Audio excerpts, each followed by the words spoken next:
Oi, eu sou o Fael e tô aqui nesse vídeo para dar um recado. Bem, na verdade são dois recados. E calma que o vídeo já vai começar. Galera, eu estou com um novo canal de terror. E neste canal vai ser narrado os melhores e mais longos vídeos de terror. E muitos desses vídeos dariam até um roteiro de filme de Hollywood. E você que acompanha e é fã do Elite Oculta, se inscreva lá no meu novo canal de terror. O link está aqui na descrição desse vídeo. Vocês não vão se arrepender. E por último, o Elite Oculta está com vídeos novos somente para os membros e apoiadores do canal. E para quem é membro, eu vou estar mostrando quanto eu ganho com o YouTube.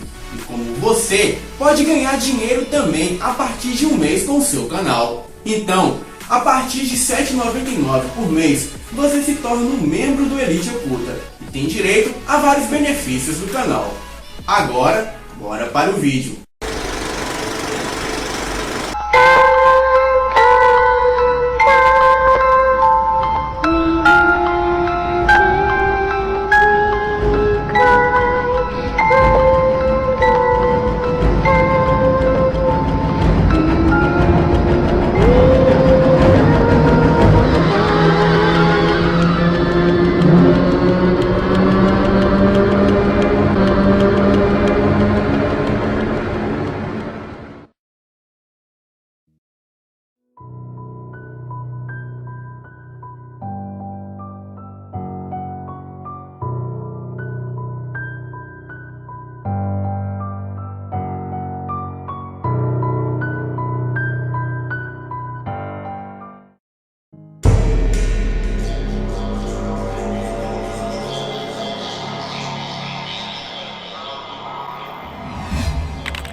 Eu preciso contar para vocês sobre o que houve comigo.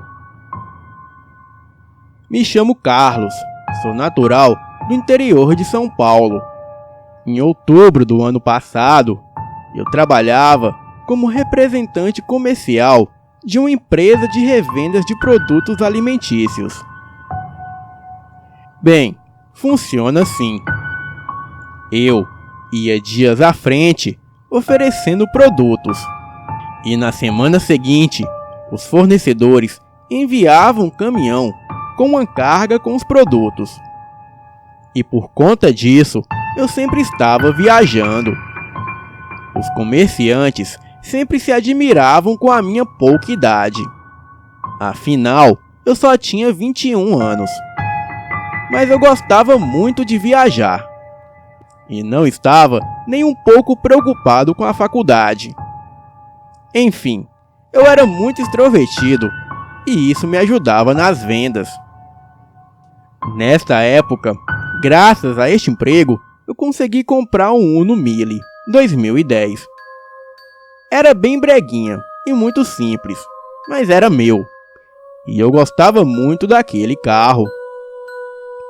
Me lembro que neste dia eu havia decidido ir para BH para fazer umas vendas. Afinal, era uma grande cidade e muito próspera. Diferente dos outros que queriam vender lá, nas grandes linhas de supermercados. Eu não. Eu sabia que esses tinham seus fornecedores. Então, sempre vendia para pequenos mercadinhos nas regiões mais periféricas. E com isso, fiz o roteiro da viagem. Abasteci o meu pequeno Uno e fui dormir. No outro dia de madrugada, eu subiria pela Fernão Dias via BR-381 e aproveitaria para ir fazendo umas ofertas e vendas. Então, no dia seguinte, por volta de 4 da manhã, eu saí para a minha viagem como vendedor.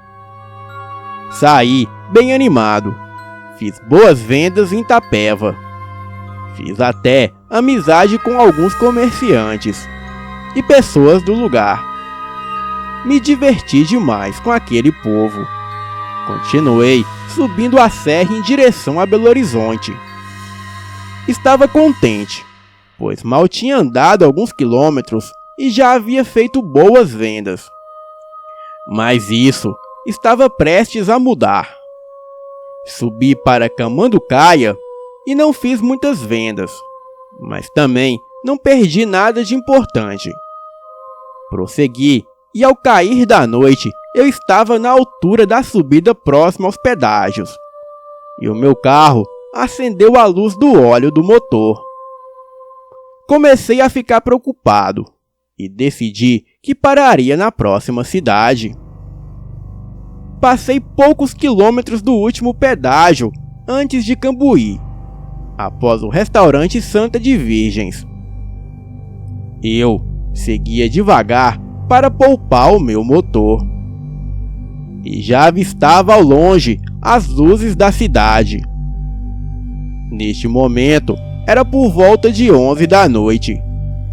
E foi quando os faróis do meu carro iluminaram aquela que seria uma das visões mais lindas que eu já tive. Era uma mulher linda. Tinha um corpo muito bonito, com belas curvas. Seus cabelos eram longos. As suas roupas eram bem curtas. Daquelas como dessas mulheres que vendem o seu corpo nas estradas. Entretanto, quando a mulher viu o meu carro, ela fez sinal pedindo parada. Reduzi e encostei. Achei que ela me ofereceria os seus serviços, se é que me entenderam. Eu era solteiro e ela era linda. O local era bem iluminado e tinha uns seguranças do restaurante por perto. Eu, sinceramente, estava muito afim daquela mulher. E vi ela se aproximando pelo retrovisor do carro.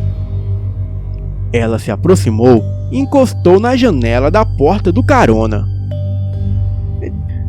Desculpa, seu moço, eu queria saber se o senhor pode me dar uma carona até a minha casa, que fica aqui na frente, bem perto da cidade. Estou vindo de uma festa e os meus amigos ficaram. Achei que dava para ir a pé para casa, mas é meio longe para uma moça como eu. Eu ri de canto e abri a porta do carro para ela. A moça entrou e se sentou. Comecei a sair com o carro e vi uma luz piscar no meu retrovisor. Vi que um dos seguranças do restaurante parecia chamar minha atenção. E com isso eu já ia voltar, quando a moça me chamou a atenção. Então, moço, você é de onde? Perdi a atenção do segurança do restaurante. E a moça parecia ter algo em sua voz que muito me chamava a atenção. A voz daquela moça era doce e suave. Entrava em meus ouvidos e soava como música. Sou do interior de São Paulo, moça. Trabalho com vendas. Respondi a moça, sempre de olho na estrada. Vez ou outra, entre respostas, eu olhava para ela. Não vou mentir. Eu olhava para os seios dela, que eram bem grandes e pareciam ser macios, e muito gostoso de se pegar. A moça claramente percebeu que eu estava interessado nela e começou a falar umas coisas bem picantes. Ela me perguntava se eu gostava de fazer amor com pessoas desconhecidas, se eu achava ela atraente e se eu tinha namorada ou algo assim. Em meio a essas perguntas, a moça pôs a sua mão em minha coxa. Eu, que já vinha devagar, reduzi ainda mais a velocidade. Estava a uns 40 km por hora, algo assim. A moça riu com um tom mais doce e meio provocativa. Onde você mora mesmo? Perguntei para a moça, pois faltavam poucos quilômetros da cidade e eu a queria levá-la para outro lugar. Na próxima curva, você vai ver uma estradinha entrando. Eu moro numa pequena fazenda ali perto. Se quiser ir lá, poderíamos fazer alguma coisa. A moça alisava a minha perna, e eu, como homem que sou, acabei cedendo aos carinhos dela. Fiquei excitado e ereto. Ela riu de novo. Disse que eu tinha uma carinha de santo, mas que era só a carinha mesmo. Chegando a tal curva que a moça falou, nós entramos numa pequena estrada. O meu carro, que já não estava bem, começou a falhar nos primeiros metros. Eu fiquei nervoso, e a moça parecia não estar nada confortável com essa situação. Não andamos mais que 500 metros, quando o carro desligou. E nem a meia-luz funcionava. Então eu desci do carro, abri o capô e acendi uma lanterna para ver se conseguiria fazer algo. Bom, desci do carro e pedi para a moça me esperar nele. Abri o capô e fui mexer no motor. Ela saiu do veículo em seguida e veio pelas minhas costas e me virou de frente para ela e começou a me beijar. A lua, que há muito se escondia entre as nuvens, começou a aparecer e dar as caras. A lua azul, linda, iluminava o local, que era uma estrada cercada por árvores. Enfim, ela se pôs a me beijar e tirar a minha camisa. Ela tirou a roupa e ficou nua, ali mesmo. Os seus seios eram lindos. O seu corpo era uma obra de arte. Os seus cabelos cobriam-lhe o corpo até próximo à cintura. Seus olhos pareciam brilhar em meio ao luar. E em meio a beijos e amassos, ela se abaixou e se pôs a fazer sexo oral em mim. Tudo aquilo era surreal demais. Era bom e estranho ao mesmo tempo. Era único, sem dúvidas.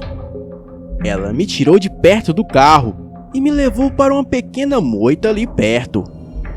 E em meio a beijos e arranhões, ela me deixou penetrá-la. Mas foi aí que me arrependi de ter lhe dado carona. Estávamos transando loucamente, como nunca havia transado na minha vida. Ela estava agarrada a mim, e eu estava quase lá, se é que me entenderam, quando senti as suas unhas cravarem em minhas costas. Aparentemente estavam bem maiores que antes. Gritei de dor e a empurrei para longe. Quando a vi, a um pouco mais distante, aquela morena linda estava se retorcendo. Ela gritava e grunhia. E juro pra vocês, ela uivava. Eu estava petrificado de medo. As minhas pernas remiam, enquanto se erguia em minha frente um demônio de quase 2 metros de altura. Os pelos daquilo eram meio marrom, e os seus olhos eram amarelos. E o odor daquela coisa era pútrido. Aquilo vinha em minha direção devagar, passo a passo. Eu me levantei rápido e corri para o carro. Entrei e tranquei tudo. Dei na chave e nada. E foi quando aquilo investiu com força contra o vidro do carro, o fazendo estilhaçar e me cortar. E eu estava muito apavorado. E aquela criatura, ensandecida, tentava a todo custo me pegar, dando vários arranhões em meu carro, e alguns até me acertavam. Eu rezava a Deus para que ele me ajudasse. E tamanho foi o milagre que o meu carro voltou a funcionar. Engatei a ré e saí dali com tudo. Vi aquilo vindo correndo em minha direção, e não sabia se o meu carro daria conta. Mas como eu estava mais próximo do restaurante Santa de Virgem, eu decidi voltar ao invés de ir para a cidade. Voltei lá o mais rápido que pude. Mas sempre que olhava para o lado, eu vi os matos se moverem. E o medo me corria a espinha. De forma que quando eu cheguei no restaurante, fui logo descendo do carro e nem lembrei que estava sem roupas. Os seguranças me viram descer sem roupas. Eu estava todo arranhado, e o carro cheio de arranhões e com a janela quebrada. Os seguranças decidiram me acolher. Me lembro do cheiro de óleo queimado saindo do carro, junto com uma fumaça branca. Os homens me acolheram e me disseram que tentaram me alertar, pois quando me viram parar o carro para aquela mulher, eles piscaram as lanternas. E um dos homens me disse: "Meu rapaz, você deu sorte. Já vimos vários caras dando carona para essa mulher. E sempre 2 ou 3 dias depois, alguém achava o corpo dos caras. Ela não encosta aqui, porque somos seguranças armados. Mas como nós não podemos acusar ninguém sem provas, nunca denunciamos. Mas ela, com certeza, é uma serial killer." Eu olhei para o homem e lhe contei o que havia acontecido. O homem disse que eu estava louco de medo e que eu precisava descansar do trauma de ter quase morrido.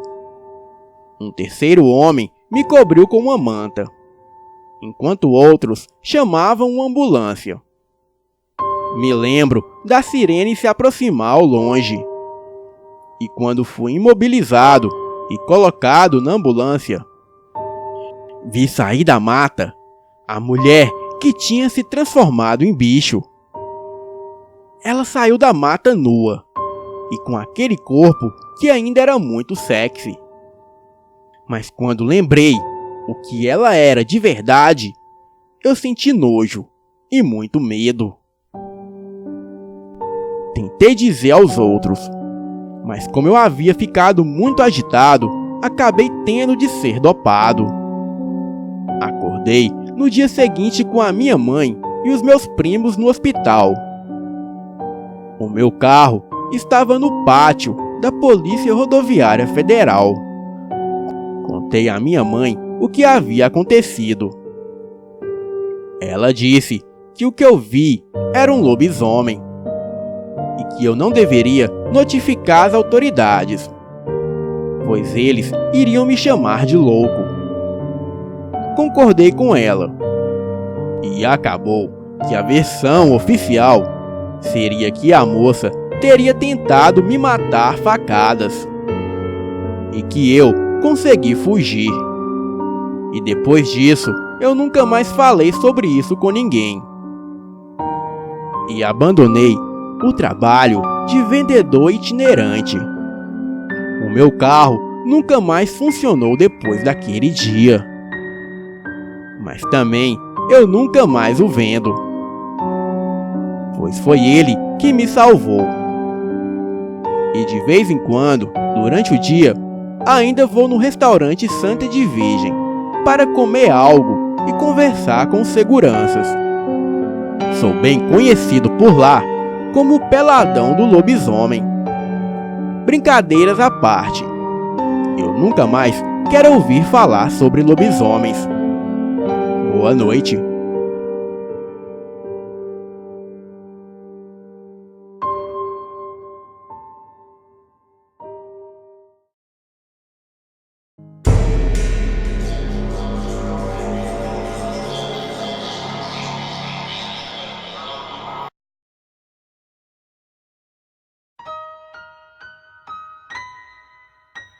A minha avó, Nair, morava na cidade de Óleo, estado de São Paulo, onde eu também nasci. A minha avó tinha uma amiga que morava do lado da sua casa. Essa amiga contou para ela que tempos antes a sua filha ganhou uma boneca de pano de presente Naquela época, nem todas as pessoas tinham dinheiro para comprar brinquedos para as crianças. Então, era normal a construção de pequenos brinquedos, tanto pelos pais como também pelas próprias crianças, utilizando materiais caseiros, como latas e outras bugigangas. Então, imagina-se a alegria daquela garotinha ao ganhar uma boneca de pano de verdade. Era algo incrível. A menina ficou muito apegada com a boneca, sendo que não a largava mais. O tempo passou, sendo que certo dia a mãe da garotinha notou que a sua pequena camisola, a qual ela utilizava para dormir, estava chamuscada, como se tivesse sido exposta a fogo ou a um calor muito grande. Então, a mãe resolveu perguntar para a filha o que havia acontecido com a camisola para ter ficado daquele jeito. A garotinha inocentemente disse para sua mãe que a sua boneca a havia levado para um lugar muito quente e que ela disse que era o inferno. A mãe, muito assustada, não acreditou, mas ficou cismada com aquilo. Passados mais alguns dias, outra camisola surgiu chamuscada novamente como a primeira. E a garotinha insistia que foi a boneca que havia saído com ela e a levado para o inferno durante a noite. A mãe, já assustada, resolveu então ficar de vigia durante algumas noites, para ver o que acontecia de fato. Durante os primeiros dias, nada aconteceu. Até que uma certa noite, após a garotinha ir dormir, a mãe ouviu um barulho e foi ver o que estava acontecendo. E qual não foi a sua surpresa quando ela olha horrorizada pelas frestas de uma porta e vê a boneca andando de mãos dadas com a sua filha, saindo pela porta fora. Assustada e petrificada, a mãe não fez nada no momento, com medo de algo pior acontecer com a sua filha. Ao amanhecer do dia, e estando a sua filha de volta na cama, a mãe pega a boneca e a rasga totalmente e coloca fogo no que restou de seus destroços, pondo um fim naquele incrível pesadelo, sendo que nunca mais esqueceria aquela horrível experiência. Muitos podem não acreditar em fatos como este, mas nunca devemos esquecer que em nosso mundo acontecem fatos impressionantes, os quais nunca foram desvendados e que desafiam a sobriedade dos mais céticos e dos mais estudados cientistas. Boa noite.